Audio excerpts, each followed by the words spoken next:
veces tienes que construir eso de lo que quieres ser parte. Y me di cuenta que esa comunidad no existía en Ecuador y que en lugar de yo querer ir y abrir mi propia empresa social y ser la primera y la única y estar sola, creo que tal vez este contexto me estaba llamando a una misión distinta a la que yo me imaginé que estaba llamada y que mi misión era construir esa comunidad. La misión era crear un centro. Hola, soy Nicolás Demille, su anfitrión, y esto es Innovadores sin Filtro, un programa único para inspirarnos y aprender de los emprendedores disruptores rebeldes e innovadores sociales más extraordinarios de América Latina que están liderando la transformación de los mercados, modelos y sistemas tal y como los conocemos. Nuestras invitadas y nuestros invitados nos comparten todo, sin ningún filtro, sobre sus éxitos, fracasos, errores, miedos y secretos para convertirlos en grandes lecciones, soluciones o herramientas que nos permitan superar los retos a los que nos enfrentamos y alcanzar el éxito que queremos. Innovadores sin Filtro es co-creado por Tony Carr, cofundador de Halloran Philanthropies, y Nicolás Demille, coach de emprendedores y líderes de alto impacto. Este programa es posible gracias al generoso patrocinio de Halloran Philanthropies y New Ventures México.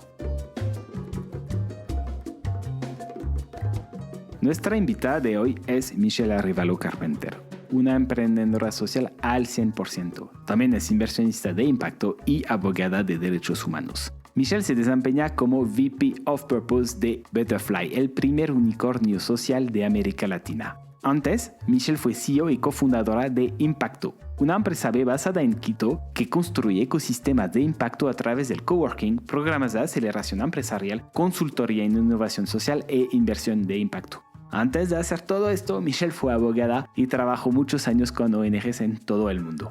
Michelle tiene una historia fascinante y tenemos mucho que aprender de ella. Es una gran innovadora social y espero que van a disfrutar esta conversación tanto como la disfruté.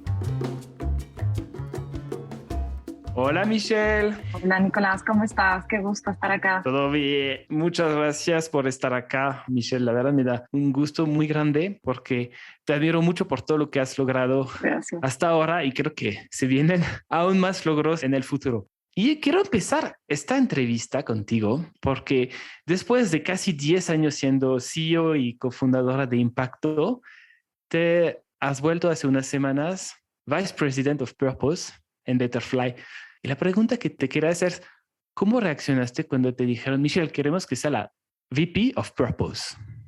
Gracias. No, qué genial, buena primera pregunta, Nicolás. Creo que mi primera reacción fue como, creo que todos siempre tenemos algo en nuestra cabeza, es ese ego. Me dice, ¿is this for me?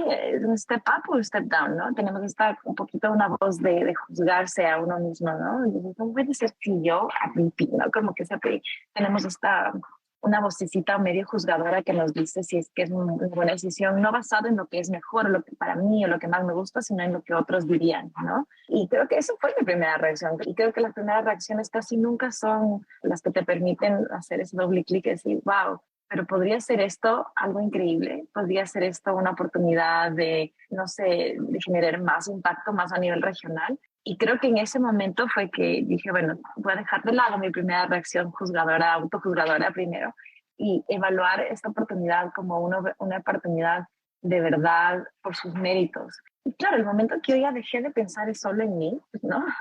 Y pensé un poquito más en el valor y en el impacto que puedo crear a mi alrededor, tuvo mucho más sentido la oportunidad, ¿no?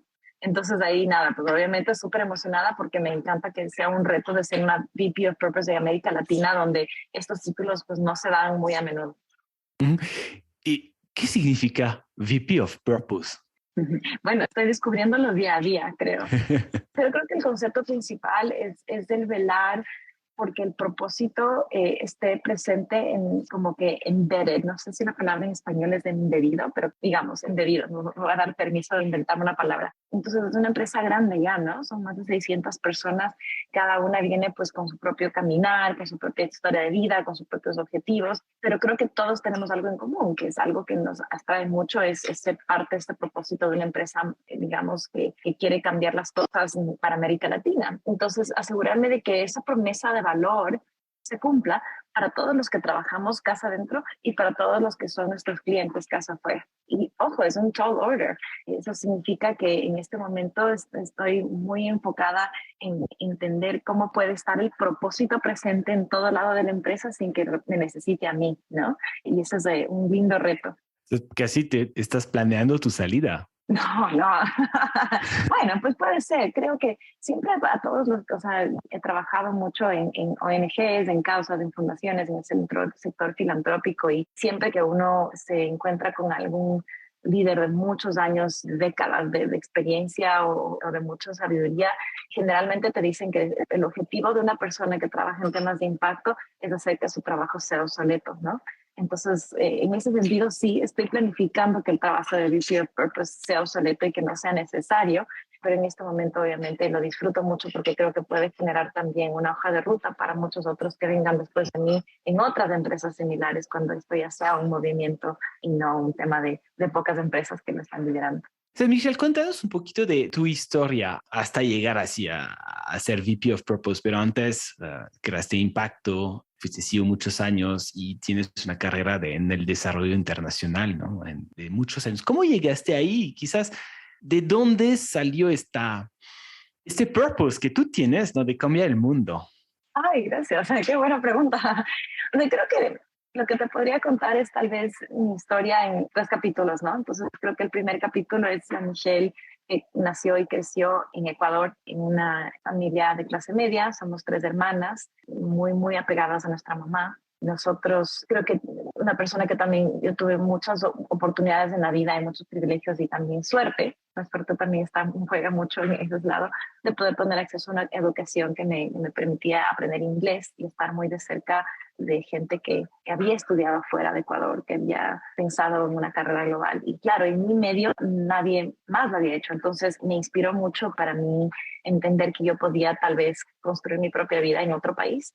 Y así es como a los 17 años pues me voy a vivir a Canadá para estudiar derechos humanos y ciencias políticas sola, ¿no? Entonces a los 17 años me fui a vivir sola. Y creo que ese primer capítulo fue muy formativo para mí porque me dio ese sentido de raíz, ese sentido de tener mucho amor por mi país, por el Ecuador, y también me dio creo que mucha de la resiliencia con la que cuento hoy, ¿no? Creo que cuando uno crece y eres niña, pues no sabes si la vida te está jugando difícil o no, tú solo vives, ¿no? Y no quiero decir que fue una infancia terrible, pero no fue fácil. Entonces, creo que en ese sentido eso me ha permitido tener mucha de esa resiliencia y también habilidad de empatía con la gente que me rodea.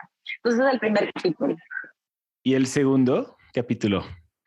Bueno, el segundo capítulo es ya este segundo capítulo en el cual me convierto en abogada de derechos humanos. Me caso también con Matt, que es el amor de mi vida. Y los dos empezamos a tener carreras muy internacionales, ¿no? Estudiar derechos humanos para mí fue algo muy lindo que me llevó a trabajar con refugiados. Y esa parte de este capítulo de mi vida duró pues muchos años, casi 10 años, ¿no? Entre estudiar y trabajar. Y me llevó a sitios divinos como aprender mucho de sistemas de asesoría legal a refugiados en Egipto, luego traer ese mismo sistema a Ecuador cuando tuvimos la crisis de refugiados colombianos allá y llevar ese mismo sistema, proceso e innovaciones legales a Tanzania y a Tailandia. Entonces, ese capítulo es un poco largo de contar, pero lo que puedo comentar es que fue una carrera tremendamente global, divina y claro, y también difícil cuando tú trabajas muy de cerca con gente en una situación de vulnerabilidad tan compleja, pues creo que te ves de frente mucho con tu propio bienestar y en qué momento y con mucha gente que tiene su burnout muy rápido, ¿no? Porque te das completo para servir al otro. Entonces creo que también parte de esos aprendizajes son los que me llevaron a tomar una decisión sentada, habiendo cumplido 30 años en Ginebra y había vivido en Suiza, porque mucho de mi trabajo era en Asia y en África, y sentada con mi esposo decidimos dejar todo, dejar esa carrera y como reinventarnos, empezar de nuevo en Ecuador, donde teníamos muchas ganas de construir en torno a una comunidad cercana, ¿no? Entonces, de ser una persona hiperglobal, yo tenía esas ganas enormes de convertirme en una persona local. Y eso fue el comienzo del tercer capítulo que empezó con impacto, con haber regresado a Ecuador y crear la primera empresa B. Uh-huh. Y me gustaría solo hacer doble clic sobre esto de que primero eres una abogada en derechos humanos. ¿Cómo decides estudiar derechos humanos y enfocarte en derechos humanos? ¿Hay algo en tu historia personal? ¿Qué pasó en ti para decir, yo quiero ser abogada en derechos humanos y ayudar a refugiados y migrantes? ¿Sabes qué? O sea, no creo que fue un momento. Yo creo que simplemente tenía esa, no sé, estaba ya mi cerebro como programado para eso. Porque incluso cuando tenía 15 años nos pasaron una tarea en inglés de escribir de hacer una entrevista y relatar los resultados de una entrevista de alguien con quien no hemos conversado nunca. Entonces nada, pues mis compañeritos tal vez buscaban al guardia del edificio o tal vez buscaban a algún señor que vendía en una cafetería o qué sé yo. Y yo pensaba en que, claro, si esto es un ejercicio de empatía, de verdad tengo que buscar a alguien con quien nunca me he conocido. Y entonces yo pedí a mi mamá que me ayude a conseguir una entrevista con prostitutas. Yo quería entender por qué estas mujeres viven así, cuál es su realidad, y en realidad es algo que no considera opresión, si son víctimas de la sociedad. O sea, tenía tantas preguntas y quería empatizar, pues que no es algo normal para un adolescente joven, ¿no? Que tenga tanta curiosidad, vida por entender el mundo más allá de su burbuja. Entonces creo que siempre estuve programada para eso. Claro que el contexto local en Ecuador en ese momento, ¿no? Entonces estamos hablando de la predolarización. En los últimos años de mi colegio, de mi secundaria, yo personalmente participé en distintas marchas y protestas para pedirles más y mejor a los gobiernos de turno, ¿no? Entonces creo que siempre fui una persona muy atraída a lo público, pero encontré en los derechos humanos una manera de que lo público no sea necesariamente lo político con P minúscula de ideología, partidismo, etcétera. Entonces, por ahí encontré una linda salida. Es muy bonita la historia y a mí me dejaste sin palabras cuando hablaste de esta adolescente, ¿no? Que es muy curiosa, que quiere entender el mundo pero de una manera muy distinta, ¿no? Los adolescentes son muy curiosos, pero tú querías ir a entrevistar a prostitutas y entender su vida y para empatizar con ellas. Sí, sí, me imagino que no, ajá, no es así tan normal, Ujú. tan straightforward como uno pensaría. Ajá, ajá. Y entonces, siguiente capítulo, el tercer capítulo, ya regresas a Ecuador, quieres pasar de ser una persona global a ser más local. ¿Qué está pasando en este momento que regresas a Ecuador y cómo tienes la idea de crear impacto? No, creo que esa idea en realidad fue algo que lo fue construyendo sobre la marcha. No es que hay un momento en el que dijimos, así es, ¿no? Creo que para muchos emprendedores, cuando encuentran como su inspiración, muchos se olvidan que lo encuentran ya cuando todo fue construido, pero el proceso de construcción en realidad es lo más interesante. En nuestro caso, en Impacto surgió en realidad de una necesidad personal, ¿no? Entonces yo llegué a Ecuador con todas estas ganas, habiendo vendido todo, dejado mi carrera internacional en derechos humanos, con muchas ganas de empezar una empresa social. Yo había escuchado de las empresas con propósito, viví en California un tiempo, en Europa pues esto era ya algo mucho más mainstream, la idea de los Ashoka Fellows y todo esto, y ya era algo que entendía. Sin embargo, cuando llegué a Ecuador nadie me entendía. Entonces era un momento de polarización política muy profunda y cuando yo hablaba de emprendimiento social, pues era como si yo estuviera hablando de una magia negra, ¿no? Porque la gente que era muy de derecha, esa mentalidad de derecha, decía, no, emprendimiento sí, pero social no. Y cuando yo hablaba tal vez con mis colegas en el mundo más de movimientos sociales o de lo público, me decían, social sí, pero emprendimiento no. O sea, muy capitalista está lo que tú me dices. Yo decía, pero ¿por qué tenemos que, como siempre, irnos a los extremos? ¿Por qué no podemos intentar hacer algo que esté en el medio y que de alguna manera nos acerque, que de alguna manera encuentre un centro para crear? Y claro, como me sentía súper sola, en realidad creo que el otro día leí una frase que alguien dijo, te voy a decir en inglés, pero tal vez en español suene mejor, que sometimes you have to build that of which you want to be a part of. A veces tienes que construir eso de lo que quieres ser parte, ¿no? Y me di cuenta que esa comunidad no existía en Ecuador y que en lugar de yo querer ir y abrir mi propia empresa social y ser la primera y la única y estar sola, que creo que tal vez este contexto me estaba llamando a una misión distinta a la que yo me imaginé que estaba llamada y que mi misión era construir esa comunidad. La misión era crear un centro en la mitad. De lo que entiendo, tú querías hacer una empresa social, pero por todo el contexto, al final te das cuenta, mejor construir el ecosistema que quiero ver en el país y creas impacto. de ahí sale impacto, ¿verdad? Bueno, hay un paso previo. Creo que dicen que nadie tiene un movimiento ni un ecosistema hasta que no tienes tu primer follower, que en realidad fue mi primera cómplice, fue Dani, mi socia, que ella en realidad, el momento que te encuentras con la primera otra persona que te dice, sí, no estás sola, yo también lo veo, hagámoslo juntas. Creo que eso fue el primer momento más poderoso. Entonces creo que sería muy fácil saltarme ese paso, pero creo que ese paso fue lo más poderoso para entender que impacto iba a estar construido de una repetición infinita de esos momentos en los cuales te conoces con alguien con quien quieres colaborar y construir algo más grande que solo las dos, ¿no? Y creo que fue así como Impacto empezó, con una idea de construir comunidad y que la gente se conozca. Empezamos inicialmente sin ningún modelo de negocio ni idea, pero con muchas ganas de escuchar, la curiosidad de nuevo ahí, y creamos unos eventos en restaurantes que se cerraban los lunes, entonces el espacio estaba vacío y era gratis para nosotros. Lo usábamos para invitar a la gente más inspiradora que conocíamos, gente que tal vez estaba navegando a su propia manera esta dicotomía de izquierda a derecha y que estaban haciendo su propia cosa. Y nos empezamos a juntar y decir, mira, tal vez todos tenemos algo en común, porque no nos ponemos juntos la capa de emprendedor social y vemos qué sucede cuando empezamos a colaborar? Y nos fue tan bien en estos primeros eventos, era uno mensual, que ya en un momento era un cult following, ¿no? Teníamos filas, así como en las discotecas, ¿no? Filas de gente que quería entrar y que buscaba una invitación y que por favor, déjenme participar, quiero ser parte de esto.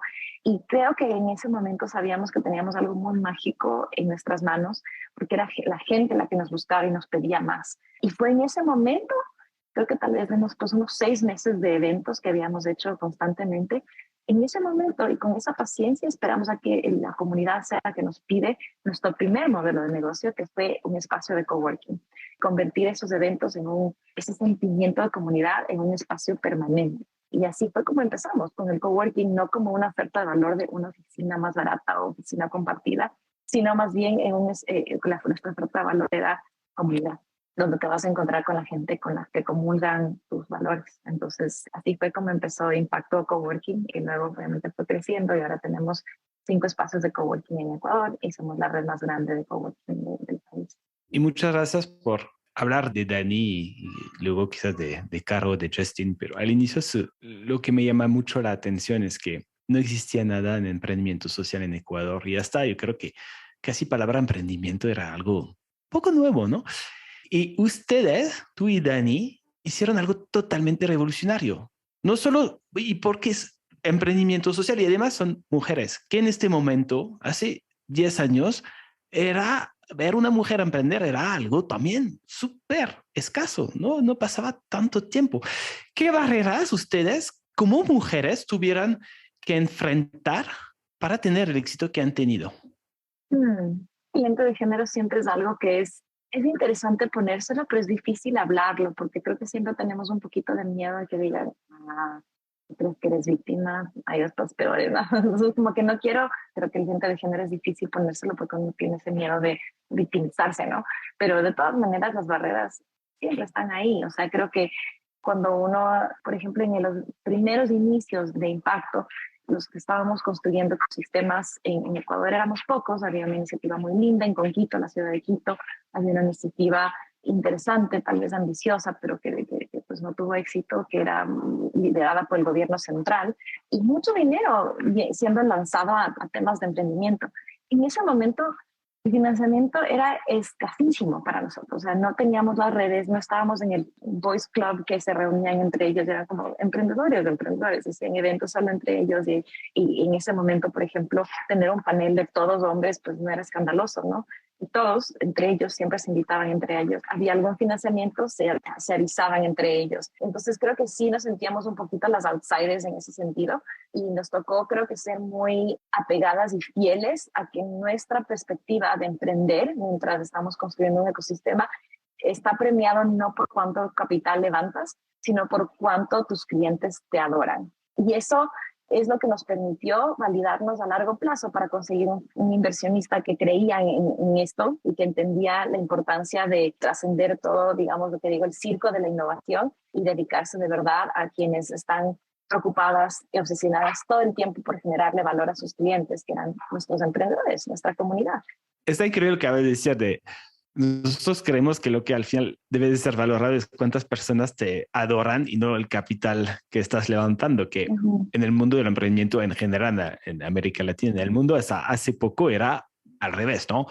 Lo que más valora a la gente es cuánto has levantado. Y quizás no tienes tantos clientes. Tú lo estás diciendo desde el principio, lo más importante para nosotros será tener mucha gente que nos adoraran. Y creo que es otra manera distinta de pensarlo, ¿no? O sea, hay dos maneras de levantar capital, vendiendo tu producto o, no sé, de capital privado o inversión, pero las dos son perfectamente válidas. Sin embargo, creo que como lo veo ahora, con la claridad con la que la veo ahora, no era como fue en ese momento. Creo que había muchos momentos en los que tal vez Dani y yo, y luego cuando se sumó Caro, sobre todo en temas de coworking, sí nos sentíamos como que, wow, ¿qué estamos haciendo mal, no? O sea, ¿por qué no logramos atraer este capital? ¿Por qué nadie nos viene a invertir? Y creo que teníamos estos momentos en los cuales nos sentíamos como que tal vez somos menos porque los indicadores sociales, los signaling que le dicen, ¿no? Sociales de qué es de éxito, no nos pegaban a nosotros ni nos hablaban a nosotros. Pero creo que ahí es ahí cuando nosotros teníamos que regresar a ver, mira, esto es nuestro PIG, tenemos clientes y estamos creciendo constantemente y recordarnos a nosotros mismos que eso es lo que es válido en nuestro modelo de crecimiento.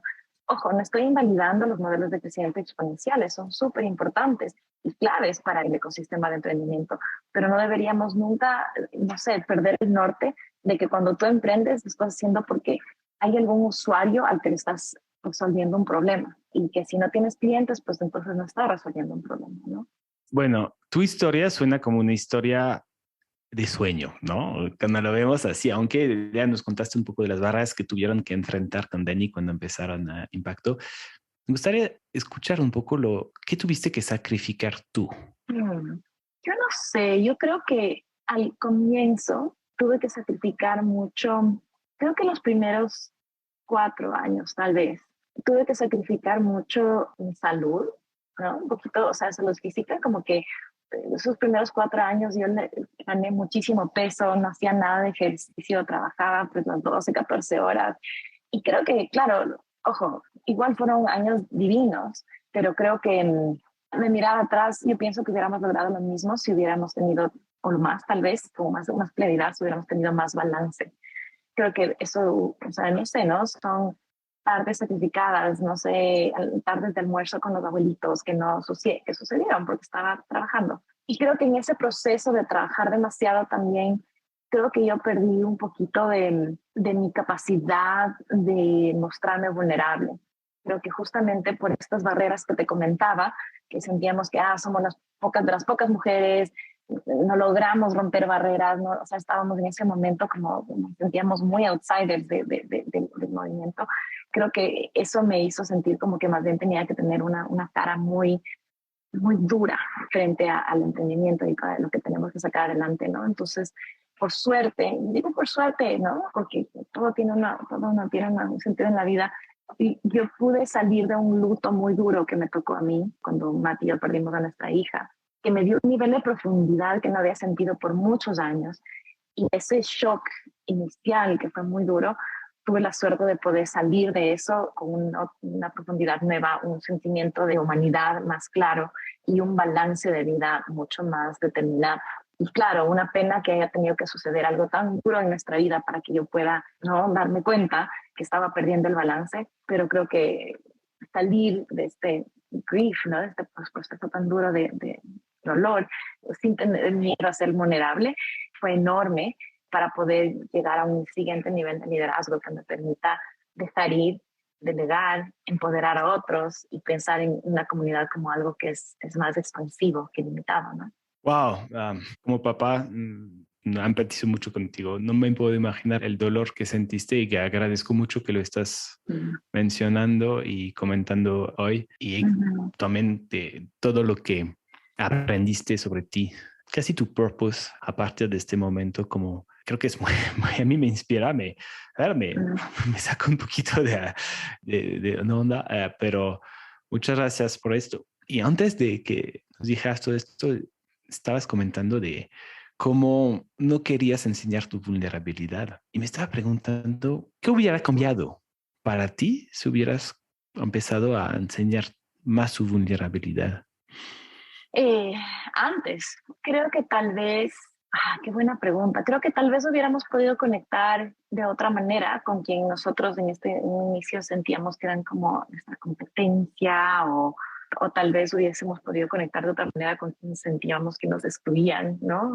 De este ecosistema. Porque a la final creo que hubiéramos sido mucho más efectivas si hubiéramos aprendido eso desde un primer inicio, ¿no? De construir comunidades es un ejercicio de generosidad, construir ecosistemas es un ejercicio de integralidad y que no se trata de sacar adelante tu iniciativa, sino que siempre pensar ecosistémicamente requiere un ejercicio de dejar ir también y de no enfocarse en tu ego. Entonces creo que tal vez hubiéramos sido un poquito más efectivas inicialmente o tal vez hubiéramos logrado un espacio de escala mucho más rápido. Y comentado también de tu liderazgo que ha cambiado muchísimo, ¿no? ¿Cómo ves el antes y el después? O sea, de cuando empezaste Impacto y ahora cómo estás, ahora cómo eres ahora como líder, ¿cómo ha cambiado?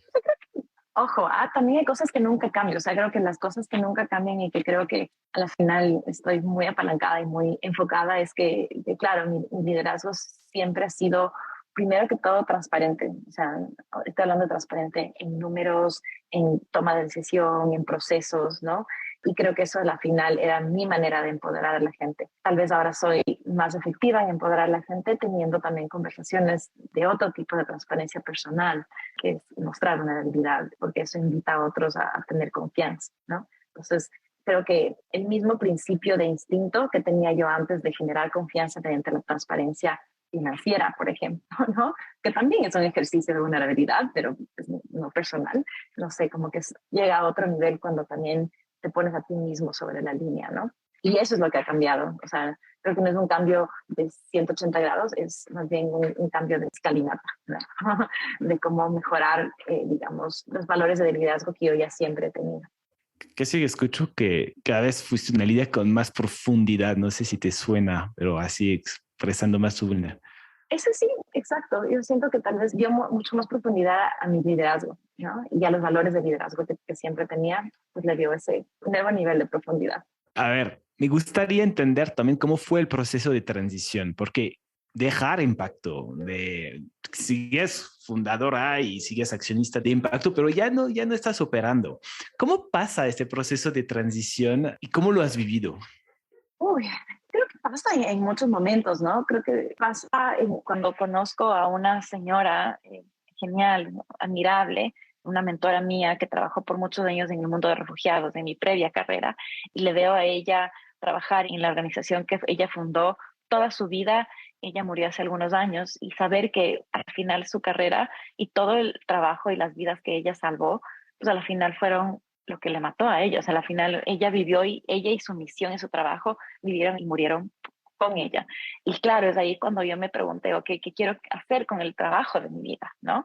¿Y cómo hago para que me trascienda, para que siga sin mí? Y no porque no quería estar metida en el medio, o sea, ojo, mi vida en Impacto creo que ya hacia el final era un sueño, ¿no? O sea, trabajar con la gente que más me gusta, en los trabajos que más me gusta, ya con muy poca curva de aprendizaje, con la comunidad que me gusta, pues ojo, o sea, ¿quién quiere salirse de eso, no? Pero creo que es en ese momento en el cual uno tiene que cuestionarse, ¿no? No estoy fuera de mi zona de confort y es ahí cuando uno empieza a tomar tal vez decisiones que te llevan a cuestionarte, ¿no? Entonces, dice, ok, ¿y qué pasaría si no estoy en esta zona de confort? ¿Qué pasaría si saco a la zona de confort a todos y les invito también a empoderarse incluso más, a pensar en qué pasaría con impacto si no estoy yo? Y creo que es un ejercicio también de dejar ir, pero también de democratizar también esta comunidad que hemos construido. O sea, es un negocio, absolutamente. Los negocios vienen y van, pero hay una comunidad detrás y que siempre estamos diciendo que el liderazgo es de todos. Entonces, pues, tenemos que practicarlo, ¿no? Tenemos que también estar tan dispuestos a ser, no sé, los conductores del tren como para también ser pasajeros.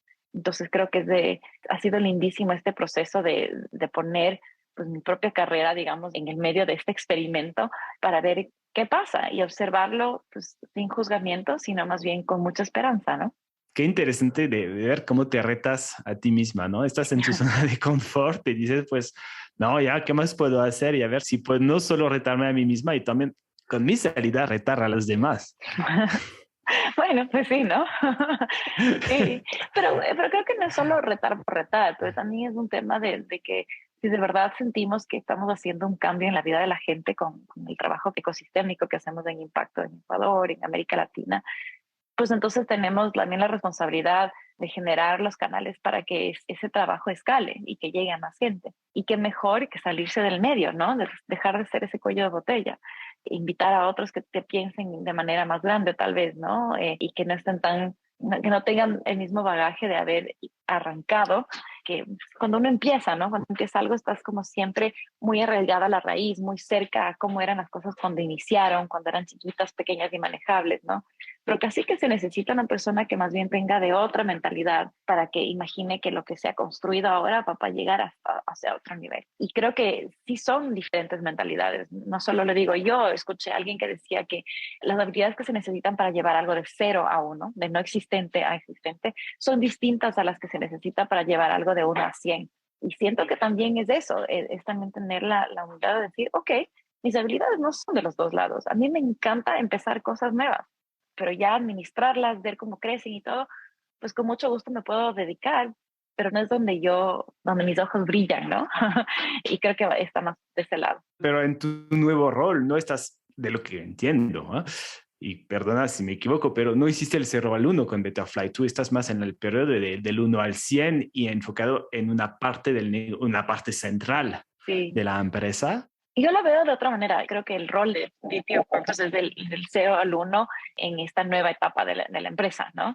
Estoy entrando con un clean slate para encontrar cómo construimos un sistema en una empresa de altísimo crecimiento que meta el propósito en todos los frentes.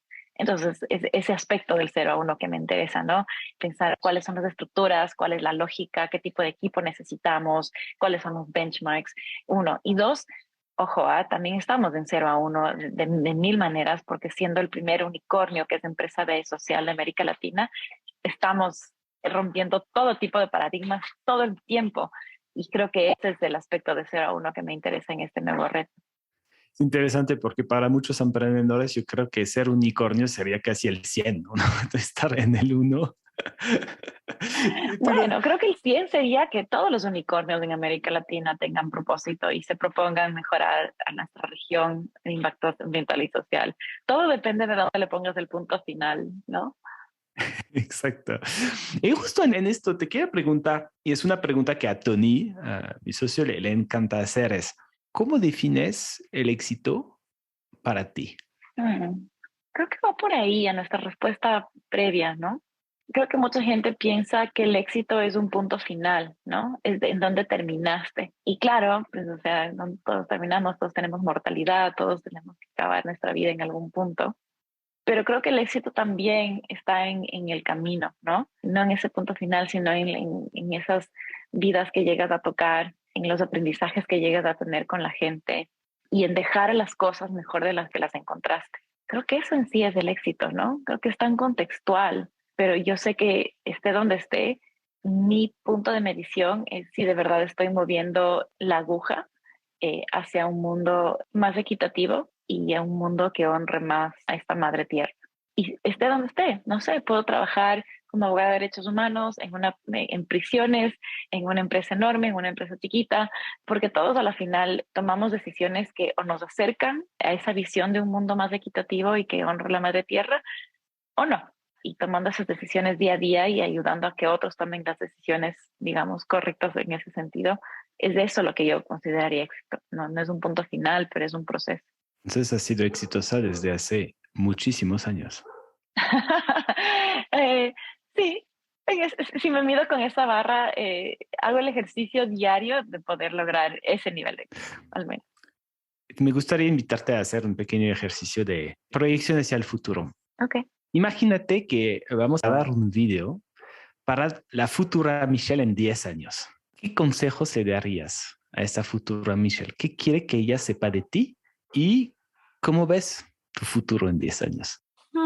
Creo que mi futuro en 10 años, creo que si me preguntabas hace 10 años te hubiera respondido algo en torno a mi carrera o qué estoy haciendo, pero creo que ya cuando uno, digamos, está en este otro punto de su vida, uno ya piensa más a los 10, 20 años más en términos de lo que verdaderamente importa, ¿no? Y lo que yo quisiera tener en 10 años es algo que para lo que le estoy trabajando desde ya, ¿no? O sea, creo que en 10 años quiero poder estar rodeado de mi familia, tener una profesión que me permita ser feliz y construir sobre mi propósito de vida y que al mismo tiempo me permita ser una persona plena, ¿no? Que me permita tener tiempo de creatividad, tiempo para profundizar en mis relaciones con mis hijos como madre, con mi esposo y sobre todo, creo yo, una vida que, no sé, de mucho balance, ¿no? Eso. Y ojo, que el balance es algo que también es contextual, ¿no? Pero que es una aspiración importante para todos, que es lo que nos permite ser la mejor versión de nosotros mismos.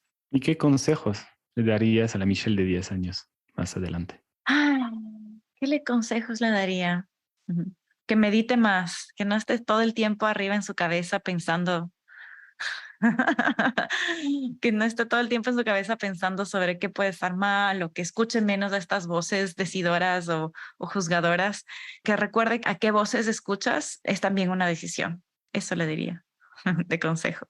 Oh, me encanta y creo que me encantaría acabar con esto porque de nuevo creo que enseñas esta vulnerabilidad, esta profundidad de tu liderazgo y reconociendo que escuchas demasiado a los demás, estas voces, en lugar de a veces escucharte más a ti. Sí, exacto, exacto. Pero al mí profundo, al mí que me quiere a mí misma, ¿no? Sí, exacto. Muchísimas gracias, Michelle. Me siento muy inspirado por todo lo que nos compartes. Creo que eres la primera mujer emprendedora latina de este podcast, porque yo creo que tu camino es muy inspirador y va a inspirar a otras mujeres, emprendedoras en general, pero creo que sobre todo a mujeres. Y te agradezco mucho por compartir todo esto con nosotros hoy. No, muchísimas gracias a ti, Nicolás. Siempre disfruto cada una de estas conversaciones contigo y qué mejor, pues, esta vez hacerla grabada para compartirla con el mundo. Muchísimas gracias. Hasta luego. Gracias. Muchísimas gracias por escucharnos. Si te gusta este podcast, por favor, recomiéndalo a tus amigos, a tus colegas, a tu familia. Siempre queremos mejorarnos y queremos escucharte. No dudes en enviarnos tus comentarios, retroalimentación o consejos sin ningún filtro en innovadoressinfiltro.com. Gracias y hasta luego.